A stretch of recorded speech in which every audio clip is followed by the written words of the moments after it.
So time. So one other thing to add in on this is all the time looking at the heels and knees. And just there, Edward just adjusted on Luca by putting his heel to his knee. It looked quite innocuous, and Luca tapped with pressure. So pressure goes up. So what you're trying to do all the time here is basically keep reforming your technical stand-ups. So it might not look when you're sat on them like you're doing a lot, but when you start doing something like this, the difference between this compression when there's weight and this might be enough to make somebody just tap, because all of a sudden the pressure goes up. The other thing is, when I get these shapes, this is much harder for me to move in, even when I'm sat on somebody. So imagine they're stuck under me. It's much harder for me to move until I get to here. When I get to there, I can start putting all my weight through whatever that arm is and flipping the pyramid. So you'll find things just start going on. Yeah.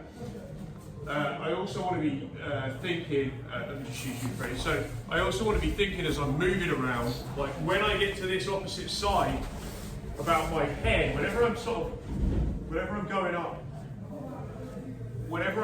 and I'm maybe like attacking this arm, I want to be thinking about my head going to this side. It's all about weight distribution at these angles. Yeah, shared that video that Leighton said about the 30-degree line, and it's just constantly, there's all these little pyramids going on. The main one to concern yourself with for now is just your own. So when I'm getting up on him, I want to be thinking about, I'll use that arm, but I want to do as much as I can with my legs. So I'm here. Yeah, I'm here. If my legs, as I try and get up, are apart, I try and do it all with my hand, I tend to end up using a big, there's a big pyramid, all my weight's back here. So right now, when I go to get up, I put my weight back there. So what I'm trying to say is when you're doing this, so I'm in tight, whichever arm's round is round. But when I'm doing this, I want to be thinking about, see how as I turn this knee to this heel, even if his head pops, I'm not too concerned about that because I'm getting on top of him anyway. So even if he pops his head through, I'm coming up on top anyway. But my heel now, I want to form pyramids around him. I don't leave this over here. I form pyramids around him. And I think about my head now all the time, going over here. I start unraveling all of this with pressure with a pyramid. Yeah? So I'm keeping these here, and if I can, I'm going to start connecting them.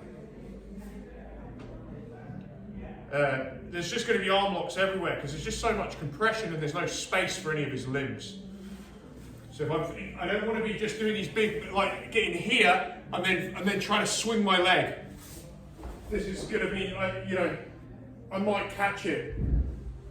I want to just compress him, take my time, keep putting heels and knees together. And if he's not blocking it, it's going to go all the way up. So I'm thinking about those angles. So one more time. So when I'm climbing up on top of it, I'm not just doing it with my arm. I'm practicing getting up. I am throwing my head like I want to stand up and run off. And then I just start knee to heel, start rotating around it. So think about throwing your head up over him, legs, everything, like you're getting up. Little bit of a, so I'm here, I'm pulling, a little bit of a grip, he's formed this thing, and now we're going. Now we're going. Yeah, now we're going. And as I come round, thinking all the time about this, at a minimum. So if I'm here, I don't try and fall off him or arm lock him when I'm like this, I move to here, before I even consider it. Now I can start moving again. Yeah? So just make sure you're adding that in. It should get a lot smoother for you, a lot more pressure, etc. Throw your head.